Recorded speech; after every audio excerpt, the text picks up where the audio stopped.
The Pacers beat the Bucks again, the fourth time in one season. The Pacers have been very great in this series. They were again on Wednesday. They've won 5 games in a row, and boy, do we have a lot to talk about on today's Locked On Pacers podcast. You are Locked On Pacers, your daily Indiana Pacers podcast, part of the Locked On Podcast Network, your team every day.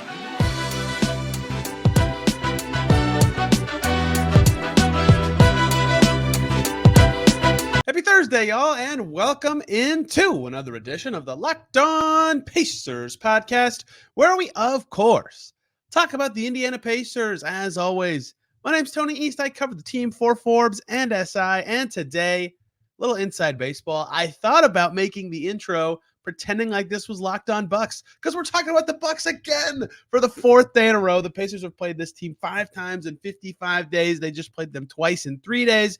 It's becoming a thing, friction, rivalry, whatever word you want to use. The series wrapped up Wednesday night, and the Pacers won again. They went 4-1 against the Bucks this season. They responded well to Giannis' 64 points and beat the Bucks twice in a row. That is an understated part of this win, and we have so much to get to from this game. Haliburton's awesome second half, the Pacers' balanced attack, how they defended Giannis. Bruce Brown was back in the lineup and played a really, really solid game outside of some crummy turnovers in the fourth quarter. Really good stuff from the Pacers, who have now, since dropping to 500, been awesome every single time that they've hit the floor. And basically everyone who played for the Pacers today did pretty well, or filled a role, or did some positive stuff along the way to help the Pacers win. That's meaningful, of course. They beat a contender for the 4th time this season. The stat floating around, the Bucks have 10 losses this season. The Pacers are now 4 of them, which is just totally insane. But I'm going to actually not talk about the game to start. I'm actually going to zoom way out and talk about this series, this season, and what it shows us about the Pacers' growth. The Pacers just beat the Bucks 4 times in one season. That is crazy to me. Before the season, and even sometimes during the season, I would talk about, and I'm a big dummy apparently, but that the Pacers could never beat Giannis. And I really wanted to put dates and records on this to contextualize what I meant by that and why it's so impressive that the Pacers beat the Bucks 4 times this season and what it says about the Pacers.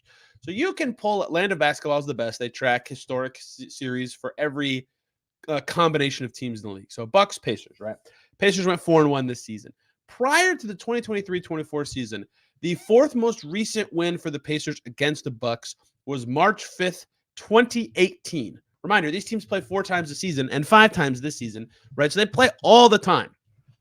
And 4 wins ago for the Pacers against the Bucks was 2018. To tell you how far back that is in NBA terms, the leading scorer for the Bucks in that win was Eric Bledsoe, and the leading scorer for the Pacers was Bojan Bogdanovic. Eric Bledsoe is not in the NBA anymore, and Bojan Bogdanovic is floating around in Detroit on a terrible team, right? Like, it has been forever, and the Pacers did well against the Bucks that season where they got that last win. But in general, since that season, it has been all Bucks. The 2018-19 season, the Pacers won once. They beat Giannis on December 12th, 2018, and the Bucks would win the next 4 games in the series. That win in December 2018, Thad Young was amazing. Giannis talked about Thad being one of the best players who's ever defended him. The Pacers would win their next time against the Bucks in February of 2012. Giannis did not play. It was right after the birth of his first child. And then the Bucks won the next 10 games against the Pacers. So for those of you doing math, that means from December 12th, 2018 to March 16th, 2023, 5 years of time. The Pacers beat the Bucks once, and they beat Giannis 0 times. They went 1-14 against Milwaukee in that stretch. Then they beat Giannis and the Bucks in that game last March in Milwaukee, where they shot the snot out of the ball, and then they lost to the Bucks 13 days later. So over a 4-season span of 16 games, the Pacers won twice, and Giannis, they beat once. That tells you everything you need to know about this matchup and the context you need to talk about leading up to this season, where the Pacers have now won 4 of the last 5 and 5 of the last 7 in total against the Bucks, and Giannis played every single time. That context, that was a lot of it, and some of it might have sounded like nonsense, is just to say that is the best way to me, or one of the best ways this season. And the Bucks are a different team. They don't have Drew Holiday anymore. Giannis is a little older, obviously. He's still an amazing player. But that is the best way to display to me the Pacers' growth as a team, right? They, at their best, have beaten anybody, any and all challengers, right? Celtics beat them. Bucks beat them a lot. It's funny I say, the Bucks have 10 losses and the Pacers 4 of them. Well, the Bucks are over, 1/5 of the Pacers wins. They're 4 of the 19. They've beaten the Bucks several times. They beat the Celtics. They beat the Sixers. They beat the Heat, right? The Cavs twice, like the Knicks, every team near or in the top of the East. The Pacers have beaten them this season. So like clearly their peak is high. But the Bucks specifically, and Giannis specifically, has been the Pacers' kryptonite for forever. For as long as I've been covering the team, these games were not even close a lot of time. I was talking to Tyler Smith about this in the media room. Like last year, the Pacers obviously won the one. They lost the other ones by 13, 10, and 13. The year before that, the Pacers lost by 9, 15, 18, and 10. The year before that, the Pacers lost by 9, 27, and 20. The year before that, they lost by 19, 28, and 19. These are big numbers, right? Like they stunk against this team and the former two-time MVP Giannis Antetokounmpo, and now they're just better than them in a head-to-head matchup. That sets everything to the Bucks are the better team. I get what the record says, but the Pacers head-to-head have been the better team, right? And that says so much about their growth, where they are and where they're headed, that they can do that. They can evolve into a team that can beat one of the best in the league consistently, is ready for the physicality, is ready for the challenges of a series like that, is ready for a star. They had a good plan against Giannis. We'll talk about that in just a second. But if you want to talk about the growth of the Pacers and where they're at, and obviously it's easy to ride the team's high wave right now, and they've won 5 games in a row, but that is it to me. You can say they sucked. They could not beat the Bucks for 5 years, and now they can't hardly lose to the Bucks unless Giannis breaks a franchise record and scores 64 points in one game. So that says a lot about, to me, this series and the Pacers and where they're headed this season. And tonight, to me, of the 5 games they played this season, was the best the Pacers played in this. Dame was miserably bad in some of these or didn't play. Dame wasn't good, like awesome good, but he was fine. He had 23 points. That's the second most he had this series. Giannis almost had a triple-double. Chris Middleton shot it well. Malik Beasley shot 40% from 3. Brook Lopez hit half of his threes.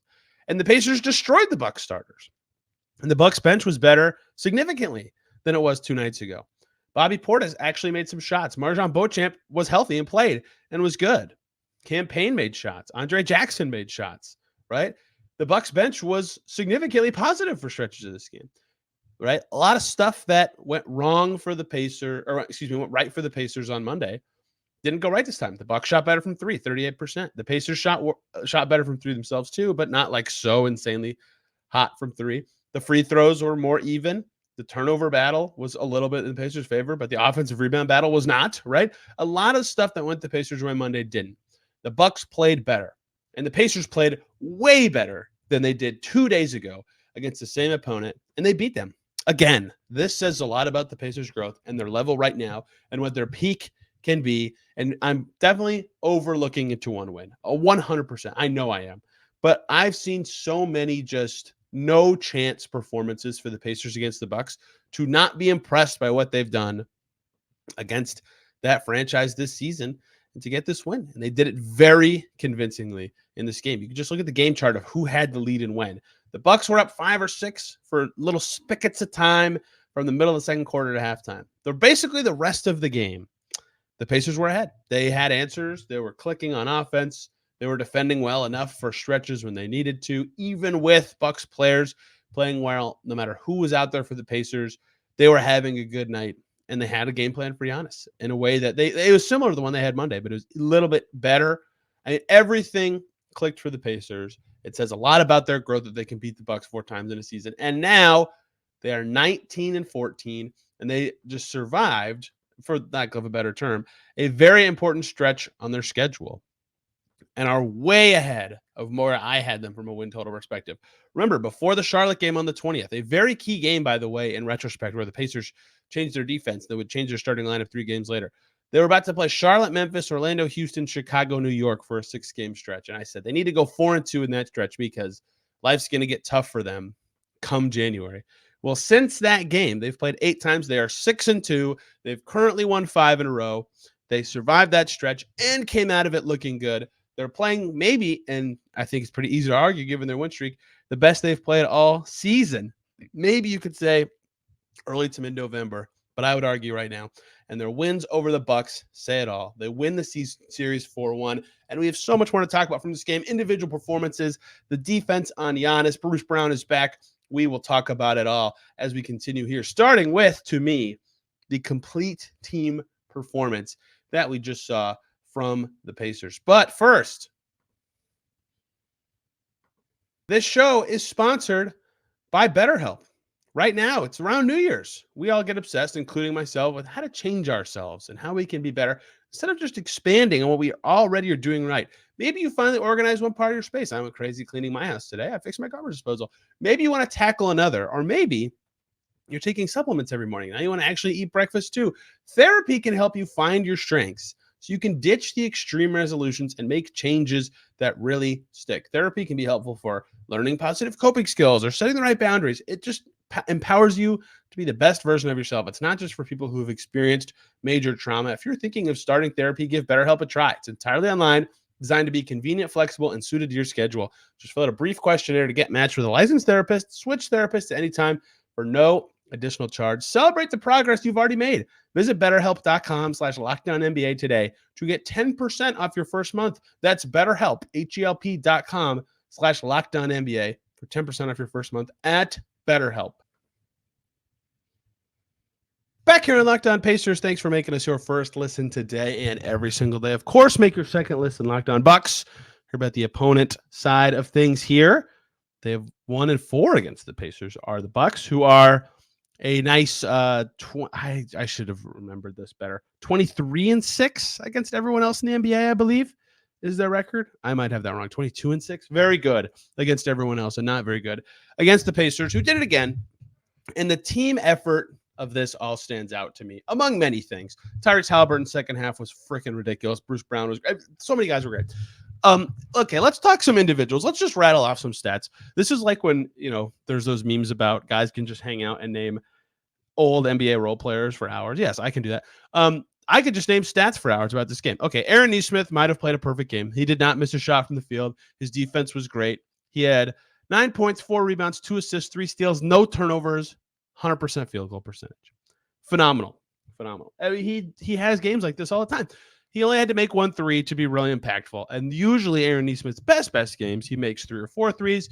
He defended Chris Middleton with all his might. He did a good job on whoever he was on all night. Jalen Smith, maybe his worst game of the season Monday night. 5 for 8 this time, 7 rebounds, 3 assists, 13 points. He was leading the Pacers in scoring after the first quarter, was important in setting the tone. Plus 23, team high for the Pacers. An important factor in defending Giannis. We will get to that. Great game. Miles Turner, 15 points on 6 for 9 shooting, 7 rebounds, 2 assists, 2 blocks, including a huge one on Giannis late when the Bucks were making their final push of the game. It was called a goaltend. Miles Turner said, no, it wasn't. They challenged. They were right. Plus 15, Miles Turner. Great game. Bruce Brown, back from injury, getting too much crap, by the way, I might add, from people in my Twitter mentions. I think Bruce Brown's had a better season than basically everybody who follows the Pacers closely. I need to talk about that, apparently. I don't think he was playing well for that stretch that everybody was really down on him, but I think people are way too low on Bruce Brown this season. Bruce Brown, back from injury, 5 for 7, 5 rebounds, 2 assists, 4 turnovers. That wasn't great. He also fouled out, 15 points and plus 4. He gave them what they needed. He defended Dame pretty dang well. Tyrese Haliburton, I'm out of stuff to say. We're all out of stuff to say. The words speak for themselves. 31 points, 12 assists, 3 blocks, no turnovers. I think I saw the Pacers tweet this. First guy with 30 points, 10 assists, 3 blocks, no turnovers in a game since Kareem. I mean, that's a very specific stat line, but he, especially in the second half, I think he had 10 points at halftime, was just ridiculous. Threes were falling. He was 5 for 11 from deep. Bucks struggled to defend him as usual. The Bucks have struggled with Pacers guards all season. The face of that has been Ben Mathurin, who was 6 for 9 for 16 points and had 3 assists. I mean, I could keep going, and I will. TJ McConnell, probably the worst statistical game of anyone who played big minutes for the Pacers and was still good. 6 points, 6 rebounds, 3 assists, plus 3. Ho-hum came in for Bruce Brown, and Bruce Brown fouled out and closed the game. Obi Toppin has been phenomenal in this matchup all season, and maybe has been better off the bench than he was as a starter. Didn't shoot the best in this game, was 5 for 12, but had 15 points, 8 rebounds, 4 assists. Obi Toppin. And then Isaiah Jackson, 4 for 6, 9 points, 4 rebounds, 3 assists, a steal. And Buddy Hield even got going when it mattered. He really struggled. I think he missed his first 4 or 5 shots and then ended 3 for 8, 2 for 4 from deep, hit a huge 3 in the second half to start their run that broke the game open, and then really got the momentum going when he threw an off the backboard pass to Isaiah Jackson, which does not count as an assist, but totally should. So he had 10 points, 1 assist uncounted, and 1 steal. Only played 13 minutes, right? Rick Carlisle calling the right buttons. Buddy Hield didn't have it this game until he did, but Rick knew who to play at the right time. Everybody who played did something well at a key moment in the game, right? I just mentioned Buddy Hield's key stretch where he was responsible for 5 important points. Like, he was probably their second least effective player, maybe number 1. TJ McConnell has been great against the Bucks all season. Even on a night he goes 2 for 6, he's valuable, right? Like, everyone who played was good for the Pacers. And that's how you win a game like this, right? When I talked to Ty Windish, who covers the Bucks yesterday, for those of you who missed it, a couple of the things we talked about that would help the Bucks in this series that haven't gone well for them. Some of it, this is just missing, and some of this is a result of the Pacers' pressure. One was Dame getting going, right? Dame stunk on Monday. He'll even admit that. Dame wasn't great in this game. He was 2 for 8 from deep, for example, but he had 23 points on 18 shots and 5 assists and 3 steals. Like, that's a decent Damian Lillard game. He was much better than he was in several other games in this series. Pacers were able to overcome that. Brook Lopez has always been a guy the Pacers are willing to let shoot in this series, right? If he beats you, he beats you. And he did. He had half his threes. He was 6 for 11 from the field. He had 16 points, 5 boards. No problem. Isaiah Jackson was ready to battle with Brook Lopez. A lot. That's just the face of it, because Isaiah Jackson was very excited all game. And Giannis had 64 on the Pacers. After 3 games, was averaging over 50 points a game against the Pacers this season. 26. It's still a lot, but 26 points, 11 rebounds, 8 assists. Statistically, his worst game of the season. And what the Pacers did well is really interesting here. So I'll talk about this now. This is a part of the Pacers team success. You started to see this Monday. I talked about it with Ty. Caitlin was the first one to point it out. They would wall up on him, right? 3 guys, as soon as he is starting an attack, it's harder for him to attack those. He still can. I talked to him after the game about it. But it's tougher. So Giannis, despite him being this very monstrous player called the Greek Freak, who can get to the basket and just Euro step around guys and dunk all over you, like, is naturally kind of pass first, like low key, right? And I just said like low key, and I gave myself the ick, to use a popular phrase these days. Giannis averages, like, for the last 6 seasons of his career, 6 assists a game. Like, he is a natural passer, right? So when he has those wall situations, the success it provides for a team is less that it actually prevents Giannis from scoring. He still can. He had 26 points on 13 shots, like I just said, in this game. It's that it forces him to naturally pass more than just go ham and try to go crazy. Like, he had 30, 18, and 11 against this defense 2 days ago. He clearly knows how to do it. But in this game, it forces the ball out of his hands a little more. So what the Pacers did after he had 60 bajillion points against them earlier this season, they started this wall where his man is all over him. And then the 2 closest guys on shooters come in and form a 3-man wall. Some guys are at the elbows or maybe a little farther out than that. So, like, the second he starts to drive to either side around his man, there's already someone there, and he can spin around it or try to draw a foul or whatever. But if that forces him to pull up 1 or 2 more times per game, which we saw in these games, that's a success. If that forces him to dish to Brook Lopez or a Damian Lillard who hasn't been playing amazing in the series, that's a success. And so that defense, it didn't limit him. He was still amazing, but it turned him from a guy who's scoring 64 or 54. The in-season tournament game, I think he had 37, right? Like, that's insane. And he took 28, 19, and 25 shots in those games. And all of a sudden, he's taking closer to 20. He took 20 on Monday. He took 13 today, right? Getting him to defer or think about deferring is what it's all about. And Giannis said it after the game. He's like, I've seen this defense a million times. I know how to beat it. I know what it takes. And he does. But still, when it makes you think, or it slows you down just enough, or it gets you to naturally start passing more, that's a big point of success. And so for the Pacers, who had all of their players stepping up, even with Dame playing better and Brook Lopez actually making his shots. They weren't good enough, but they scored a lot of points. I mean, the Bucks reached 130. The Pacers were way better because they slowed Giannis a little bit. They at least made him play a little different. And everybody who played filled an important role or did a job or just did something to start a run or continue a run that really mattered in a significant way for the Pacers in this game. And they're now 4-1 against the Bucks. A couple guys' performances that I really want to highlight. I want to talk Bruce Brown and Tyrese Haliburton, the two podium guys. In particular, to close out today's show, Tyrese Haliburton second half was snatching souls. Ridiculous how well he played down the stretch of this game. But first, guys, I have to talk to you about the lovely people over at FanDuel. NFL regular season wrapping up. Colts, they're going to finish up their season Saturday. A massive game. Whew. The Colts had a linebacker whose name is escaping me that I'm scrolling to find on my Twitter feed. At this game, big cheers when he showed up. They referenced the Zaire Franklin. They referenced the Texans game on the broadcast. And FanDuel is the best place to get in on the NFL action. Right now, new customers get $150 in bonus bets guaranteed when you place a $5 bet on FanDuel. That's $150 in bonus bets, win or lose. What a deal. It's at FanDuel.com/lockedon for $150 if you place a $5 bet. The app on FanDuel is really easy to use. They have so many different ways to bet, like finding new bets that they have in their Explore tab, brand new way to see bets. They also have live same game parlays, a lot of people's favorites. You can make a parlay in the Parlay Hub, which also lets you find popular parlays, and plenty more over on FanDuel. Visit FanDuel.com/lockedon. Make your first bet a layup on FanDuel, an official partner of the NFL.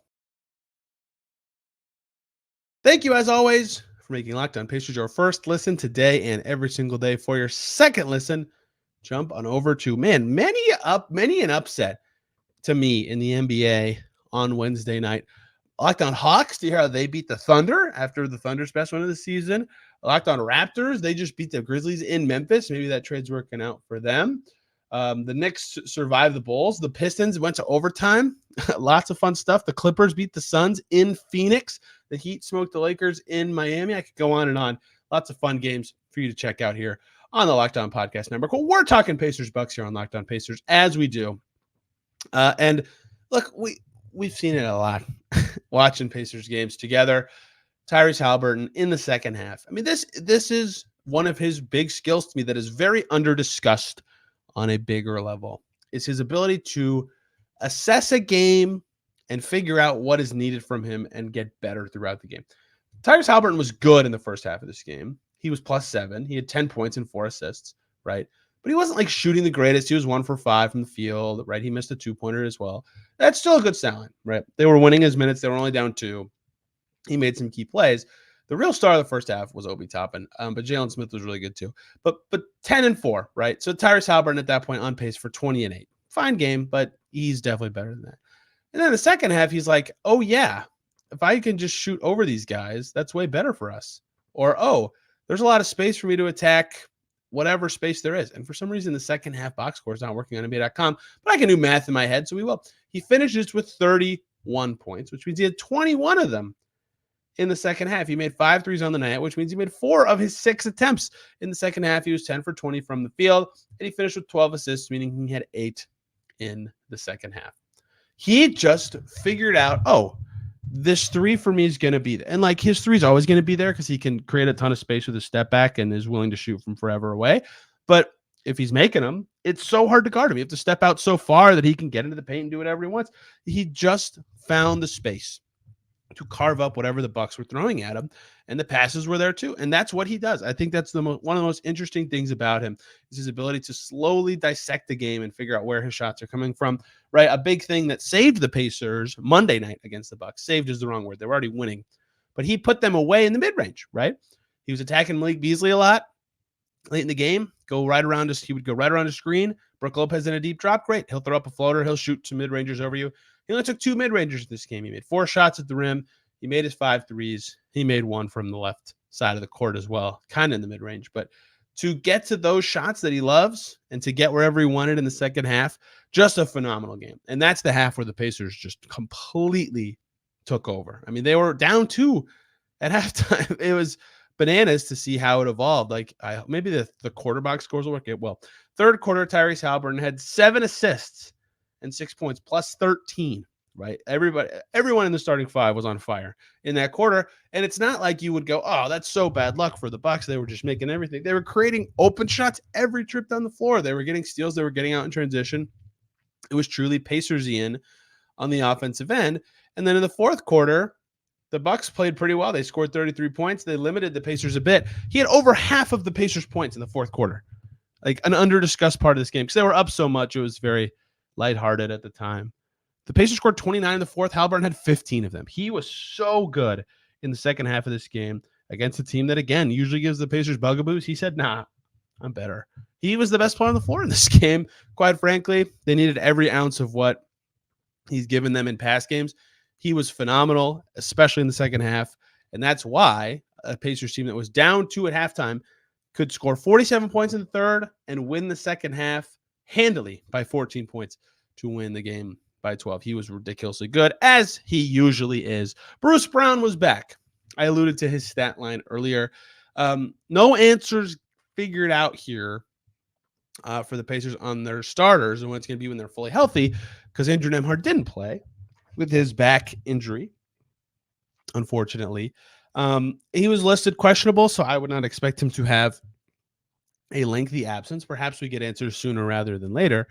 I am team start Andrew Nembhard when he comes back. I have said that since he has been starting. But if Bruce Brown plays like this, that becomes more of a discussion. So a key note here that we got from Bruce Brown after the game, I asked him about this because this was very subtle. But when we found out Bruce Brown was out that day after the game, Rick Carlisle said, yeah, he's been playing through some pain for a bit.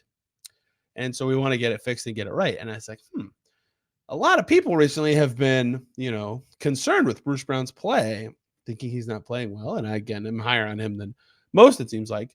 But I wonder how long that's been going on. Bruce Brown said since before the in-season tournament, he was dealing with knee pain, right? And so he really needed to take these 5 games off. It was about 2 weeks, a little less than that in theory. He played on the 21st of December. I just slammed my desk. Sorry if you heard a bunch of noises. They're shaking. He played on the 21st of December, which was basically exactly 2 weeks ago before Wednesday night. And that helped him heal and get pain-free, which was huge. And he played very well. And you can see it, right? He played great in Miami, that game that Haliburton was out, that he won them that game. 30 points, his best game of the season statistically. And then the rest of the month of December, his shot was really off, right? From after that 30-point game to the end of the month, he shot 39% from the field. I can't believe I have to saying this. 9.1% from 3. He did other stuff well, right? Good rebounder for a guard, over 5 a game, 3.1 assists, low turnover guy. Like, he's still a valuable player to me for those reasons that I've talked about that. But the shots weren't going in. And yet still, prior to this game on the season, he was at almost 46% from the field, right? The threes have not been falling. That's not good. He's below 30% on the season entering this game. He's probably over that now. Actually, he missed his only 3-point attempt this game. He's not shooting the ball well from 3.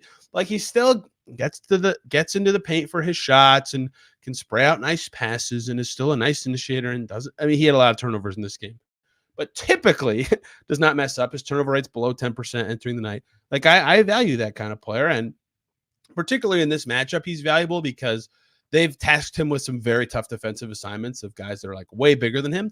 Against the Bucks, he's guarding Dame, who he is bigger than. So that also helps his effectiveness. But anyway, if the knee pain had anything to do with those shooting splits that I just rattled off for Bruce Brown in December, because that first game that I used for that was December 4th, right? 3 days before their run to the in-season tournament. He said like every time he'd bend his right knee, he would be in some pain. So maybe he starts playing better. Maybe he can get to his spots a little more, right? I did a whole segment on him not getting to the rim earlier in December before Ethan Krieger and I talked about him later in the month. So even if he could just uptick the 3-point percentage to like 33, that would go a long way, I think, in his effectiveness. He looked pretty good in this game. The turnovers were, of course, not something he likes, or nobody likes turnovers. But a lot of them were late in the game. He had 2 of them in the fourth quarter. That's half of them. I believe he had 1 in the third. Yes, he did. So almost all of them were in the second half.